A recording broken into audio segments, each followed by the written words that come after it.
Il était une fois une jolie jeune femme de 20 ans, nommée Elina. On disait d'elle qu'elle était la fille des hôtels de la ville. Elle menait une vie insouciante, couchant avec des hommes contre de l'argent. Elle croyait que la vie devait être pleinement savourée, et rien ne pourrait l'empêcher d'en profiter au maximum.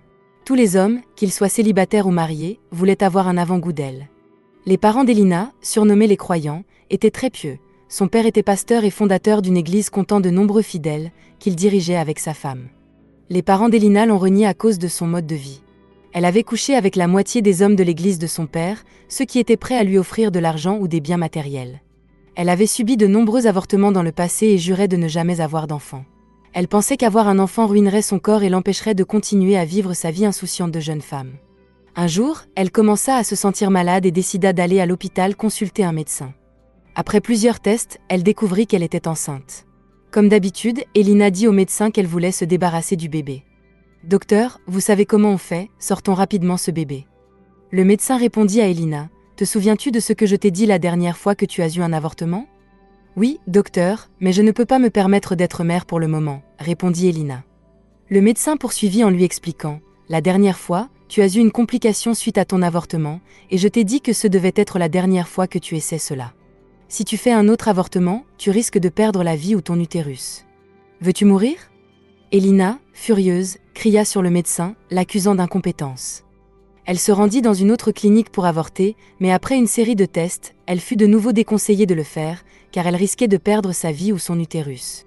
Déprimée et en colère, Elina finit par accepter qu'elle allait bientôt avoir un bébé, sans même savoir qui était le père. Après de longues réflexions, elle décida de déménager dans une autre ville, loin de son lieu de résidence actuel. 9 mois plus tard, elle donna naissance à un beau garçon. Mais au lieu de se réjouir, elle regardait le bébé avec dégoût, le blâmant pour avoir rendu ses 9 derniers mois misérables et presque insupportables. Rapidement, elle élabora un plan pour abandonner l'enfant dans un bidonville et retourner en ville, où elle pourrait reprendre sa vie insouciante. Un soir, après avoir pris sa décision, Elina prit le bébé et se rendit dans le bidonville. Sans aucune hésitation ni remords, elle déposa le bébé par terre, ignorant ses pleurs, et tourna les talons sans jamais regarder en arrière. Elle ne se souciait même pas de savoir si le bébé allait survivre la nuit ou non. Le lendemain matin, Elina fit ses bagages et retourna dans la ville où elle vivait auparavant. Elle mentit à tout le monde, disant qu'elle avait voyagé à l'étranger et qu'elle était de retour pour de bon. Pendant qu'elle mentait sur sa disparition soudaine, le bébé qu'elle avait laissé dans le bidonville pleurait fort. Les pleurs du bébé attirèrent l'attention des passants dans la zone. Ils étaient tous confus et effrayés, n'osant pas s'approcher du bébé. « À qui est ce bébé ? Comment quelqu'un pourrait abandonner son enfant ici ? Quel monde cruel !» murmuraient-ils entre eux. Un homme nommé Tony ne pouvait supporter les pleurs du bébé. Il se précipita, prit le bébé et le serra doucement dans ses bras avant de le ramener chez lui. À son arrivée à la maison, la femme de Tony, Esha, fut stupéfaite. « D'où vient ce bébé ?» demanda-t-elle avec curiosité. Tony expliqua. « Ma femme, j'ai vu ce petit garçon dans le bidonville alors que je marchais. Je ne pouvais pas le laisser là-bas. Je suis sûre que quelqu'un l'a abandonné. » Toujours sous le choc, Esha exprima ses inquiétudes. « Et tu es sûre que personne ne cherche ce bébé ? Je ne veux pas d'ennui. » Elle prit le bébé, le lava et s'assura de bien s'occuper de lui. Tony et Esha étaient mariés depuis 10 ans sans avoir d'enfant. Ils ne savaient pas s'ils faisaient bien en prenant chez eux un enfant étranger, craignant que les gens ne les accusent d'enlèvement s'ils découvraient la vérité. Après mûre réflexion, ils décidèrent de garder le bébé, espérant qu'en prenant soin de lui, il leur apporterait chance et bénédiction, et qu'un jour, ils auraient peut-être leur propre enfant. Ils le nommèrent Adam. La nouvelle de ce mystérieux bébé se répandit dans toute la ville. Les gens observaient de près Tony et Esha pour voir comment ils traitaient le garçon. Au fil du temps, Adam devint un garçon intelligent et aimant. Il était gentil, respectueux et reconnaissant de l'amour que Tony et Esha lui offraient.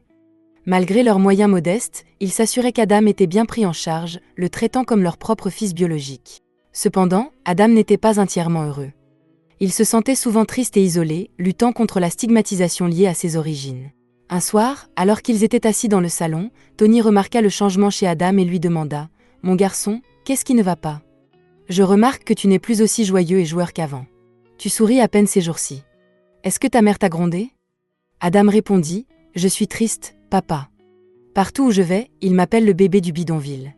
Ils ont même une chanson qu'ils chantent toujours pour se moquer de moi. Ils disaient que c'était le démon du bidonville qui m'avait donné naissance. » Tony le coupa rapidement en disant « Ne dis plus jamais ça. Tu es mon enfant, mon fils unique. Ne laisse personne te dire le contraire. Oublie tous les surnoms qu'on te donne dehors, ce n'est pas toi. Tu es mon fils et je t'aime énormément. » Tony le rassura qu'il n'était pas ce que la communauté disait de lui. Malgré les paroles rassurantes de Tony, Adam continua à subir des moqueries et de l'intimidation à l'école. Ses camarades de classe le raillaient, chantant des chansons cruelles et se moquant de ses origines. « Bébé du bidonville, le fils unique du démon sale. » Leurs mots blessaient profondément Adam, qui pleurait et parfois s'enfuyait de la classe pour se cacher quelque part. Pendant qu'Adam luttait contre les brimades constantes, Elina poursuivait son mode de vie insouciant. Elle se souciait peu du sort de l'enfant qu'elle avait abandonné, continuant à rechercher la richesse et le plaisir sans jamais considérer les conséquences de ses actions. Un jour, alors qu'Elina vaquait à ses affaires quotidiennes, elle rencontra un politicien très riche et influent nommé le sénateur Raymond. Il était un homme très respecté que toutes les femmes souhaitaient avoir comme sugar daddy. Bien que le sénateur Raymond ait 5 épouses, cela ne l'empêchait pas de courir après chaque femme qui attirait son regard. Elina, qui priait depuis longtemps pour le rencontrer, espérait pouvoir obtenir une part de sa fortune. Au fil du temps, ils commencèrent à parler et elle rejoignit la longue liste des concubines du sénateur Raymond. Elle espérait qu'un jour elle deviendrait enfin l'une de ses épouses légales et lui donnerait des enfants. Le niveau de vie d'Elina s'éleva, et dans la rue, son statut devint légendaire, car le sénateur Raymond ne manquait pas de la couvrir d'argent. Cependant, après des années de relation, il refusa de l'épouser. Elina, qui vieillissait, devint de plus en plus désespérée. Elle voulait s'installer et voyait en lui un ticket pour sécuriser son avenir. Malgré tous ses efforts, elle n'arrivait pas à concevoir un enfant avec lui. Elina devint misérable et malheureuse. Son incapacité à avoir un enfant la plongea dans le désespoir. Elle visita de nombreux hôpitaux et cliniques pour consulter des spécialistes, mais en vain. Peu à peu, elle en vint à croire que Dieu la punissait pour ses péchés passés. « Ô Dieu, je sais que j'ai fait tant de mauvaises choses dans le passé. S'il te plaît, pardonne-moi et accorde-moi cette unique prière, avoir un enfant pour le sénateur Raymond afin que je devienne sa femme, » pria Elina, la voix pleine d'espoir. Tandis qu'Elina courait dans tous les sens pour trouver une solution à son problème de fertilité, Adam grandissait contre vent et marée, prouvant à ceux qui le harcelaient qu'ils avaient tort. Il excellait dans ses études et dans d'autres aspects de sa vie, rendant ses parents fiers. Il venait de terminer le lycée en tant que meilleur élève de sa promotion et gagna une bourse pour étudier la discipline de son choix à l'université. Il n'était pas certain de ce qu'il voulait devenir à l'avenir. Tout ce qu'il avait toujours désiré, c'était être assez riche pour aider les enfants abandonnés et les orphelins, car il se sentait chanceux d'avoir été sauvé par ses parents adoptifs, Tony et Esha. Un jour, après avoir réfléchi à son avenir, il dit à sa mère Esha, « Maman, je pense que je veux être médecin. Je veux sauver des vies. Je crois que c'est une profession que j'apprécierai toute ma vie. » Esha fut ravie et partagea immédiatement la nouvelle avec Tony. Ils ne pouvaient pas être plus fiers de leur fils. Bien qu'Adam ne soit pas leur enfant biologique, il avait apporté une immense joie dans leur vie, et ils en remerciaient Dieu. Quelques mois plus tard, le destin joua un tour à Elina. Le petit garçon qu'elle avait abandonné des années auparavant choisit de fréquenter une prestigieuse université dans la ville où Elina vivait. Il savait que cette école formait certains des meilleurs médecins du pays. Il s'intégra bien à l'école et commença son parcours pour devenir médecin. 4 ans plus tard, malgré tous ses efforts, la situation d'Elina empirait. Elle restait sans enfant et approchait de la ménopause. Le bonheur quittait lentement son monde, et elle devint triste de sa situation avec le sénateur Raymond. Elle se disait, « Je ne peux pas rester la maîtresse de cet homme pour toujours. Il trouvera une autre femme et m'oubliera. Je dois tout faire pour qu'il m'épouse. Et s'il mourait aujourd'hui? Que gagnerais-je après toutes ces années avec lui? Peu importe ce que ça me coûtera, je veux devenir la femme du sénateur et rien d'autre. S'il dépense autant pour moi en tant que concubine, imagine combien de sa richesse j'aurai accès en tant qu'épouse. » Après avoir cherché des conseils sur la façon de trouver une solution à son infertilité, elle apprit l'existence d'un homme puissant dans une ville voisine qui aidait les personnes incapables d'avoir des enfants. Elle se prépara rapidement et entreprit de se rendre dans cette ville.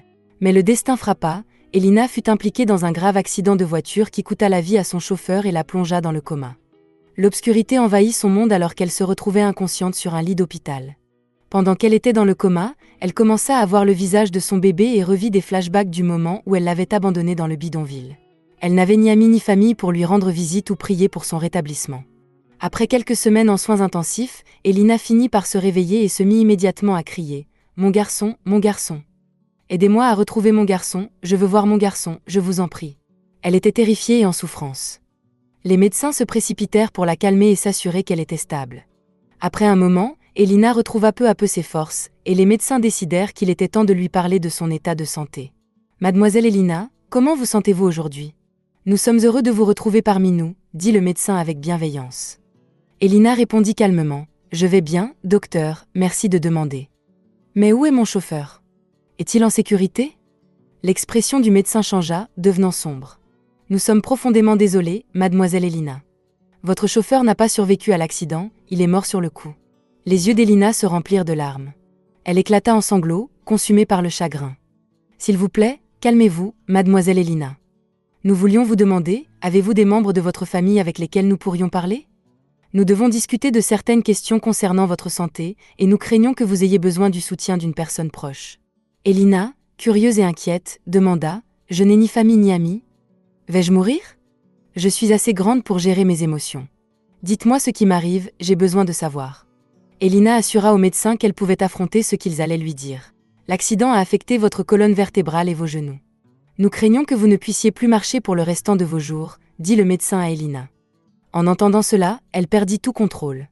Elle se mit à transpirer et à pleurer abondamment, complètement dévastée. Je suis fichue. Comment vais-je survivre sans mes jambes? Pendant qu'elle recevait des soins, son sugar daddy, le sénateur Raymond, ne mit jamais les pieds à l'hôpital pour lui rendre visite. Il l'ignora totalement, car elle ne lui était plus d'aucune utilité. Il passa à la prochaine belle femme disponible. Après 3 mois à l'hôpital, elle fut enfin autorisée à rentrer chez elle. Elle engagea une domestique pour l'aider dans sa maison.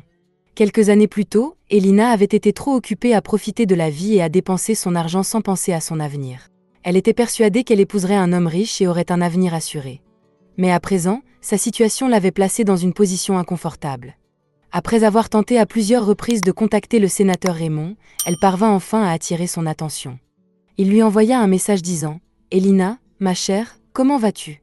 J'ai entendu parler de ce qui t'est arrivé récemment, et je suis profondément désolée de ne pas avoir pu trouver le temps de te rendre visite. Tu sais que je suis un homme très occupé, c'est pourquoi tu n'as pas pu me joindre. Il se pourrait que ce soit la dernière fois que tu entendes parler de moi, car tu ne m'es plus utile. Je te souhaite un prompt rétablissement. » Hélène faillit devenir folle. Son billet de sortie avait été retiré. L'homme qu'elle pensait pouvoir lui offrir le monde était passé à une autre femme. Elle plongea dans des pensées profondes jour et nuit, regrettant de ne pas avoir mené une vie plus civilisée. Pendant qu'Elina affrontait des difficultés, son fils abandonné, Adam, ne cessait de repousser les limites. Il venait de terminer ses études avec brio et était diplômé parmi les meilleurs médecins. Il fut embauché dans l'un des plus grands hôpitaux privés du pays. Tony et Esha n'ont jamais cessé de remercier Dieu depuis qu'Adam est entré dans leur vie. Ils ont toujours été heureux et les choses sont passées de mal à mieux pour eux. Ils peuvent désormais se dire fiers d'être les parents d'un docteur. Les personnes qu'il appelait « bébé des bidonvilles » utilisent désormais ses bénédictions et son succès dans la vie comme des points de prière pour eux-mêmes et leurs enfants. Afin de s'assurer qu'elle ne souffre pas pour le reste de sa vie, Elina commença à chercher des affaires à lancer ou des entreprises dans lesquelles elle pourrait investir. Elle avait économisé un peu d'argent lorsqu'elle sortait avec le sénateur Raymond. Elle décida de demander de l'aide à des connaissances. Alors qu'Elina parlait au téléphone avec certaines personnes pour discuter d'investissement, sa domestique Tina l'écoutait discrètement. Tina mit rapidement en place un plan pour escroquer Elina. Elle appela son petit ami, qui est un arnaqueur sur Internet, et ils montèrent un plan parfait. Tina trouva un moyen pour que son petit ami rencontre Elina et lui présente ses idées d'affaires.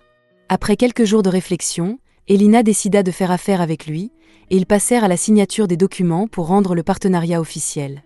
5 jours après avoir scellé l'accord, alors qu'Elina était dans le salon, Tina vint l'informer qu'elle devait se rendre au marché pour faire quelques courses. « Madame, je veux vite aller au marché pour acheter des ingrédients pour le dîner. Voulez-vous que je fasse quelque chose avant de partir ?» Elina répondit calmement. « Non, ça va, mais ne reste pas trop longtemps. Pourquoi portes-tu un sac avec toi ?» Tina sourit et répondit. « Ce n'est rien de grave, je veux juste déposer quelques-uns de mes vêtements que je ne porte plus aux mendiants du marché. » Après cela, Tina partit et ne revint jamais. Elina devint inquiète et se dit « Où est-elle passée ? Je lui ai dit de ne pas revenir tard. C'est quoi cette histoire? Je suis tellement affamée. » La nuit passa et Tina ne revint toujours pas. Elina commença à paniquer lourdement. Elle ne savait pas qui appeler ni quoi faire. Elle appela la police, mais ils lui dirent qu'ils ne pouvaient pas la déclarer disparue avant 48 heures. Elina n'avait aucune idée que sa vie allait empirer. Alors qu'elle s'inquiétait, elle reçut un message de Tina. Elle fut surprise, curieuse et impatiente de connaître le contenu du message. « Bonjour madame, j'espère que vous allez bien. Je vous envoie ce message pour vous éviter beaucoup de stress. Je tiens juste à vous informer que je ne travaille plus avec vous. Et au cas où vous ne le sauriez pas, l'homme dans lequel vous avez investi est mon petit ami, et nous vous avons escroqué. Tout votre argent est parti. J'ai entendu parler de votre envie d'investir et j'en ai profité. Ne vous donnez même pas la peine de nous chercher, car vous ne nous retrouverez jamais. Bonne journée, madame. » Tina et son petit ami arnaqueur avaient quitté le pays et s'étaient installés à l'étranger pour profiter de tout l'argent. Elina se mit à transpirer. Une autre flèche l'avait transpercée en plein cœur. Elle devait déjà faire face à son incapacité à marcher, et maintenant cela. Elle commença à penser à des moyens de se suicider, car elle conclut qu'il ne lui restait plus rien dans ce monde. Quelques mois plus tard, elle fut expulsée de l'appartement qu'elle occupait car elle ne pouvait plus payer le loyer. Elle n'avait nulle part où aller, ni famille ni amis. Pour survivre, Elina devint mendiante dans la rue.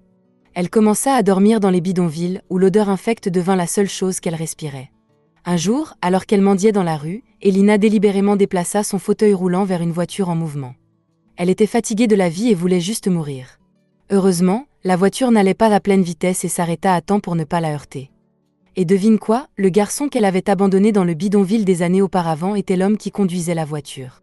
Immédiatement après cet incident, Adam commença à paniquer. Il était effrayé, il se précipita rapidement pour s'assurer que la femme qu'il avait failli renverser avec sa voiture allait bien. « Madame, est-ce que ça va ? J'espère que je ne vous ai pas blessée, dit-il. Les larmes coulant sur ses joues, Elina répondit. « Pourquoi avez-vous arrêté votre voiture ?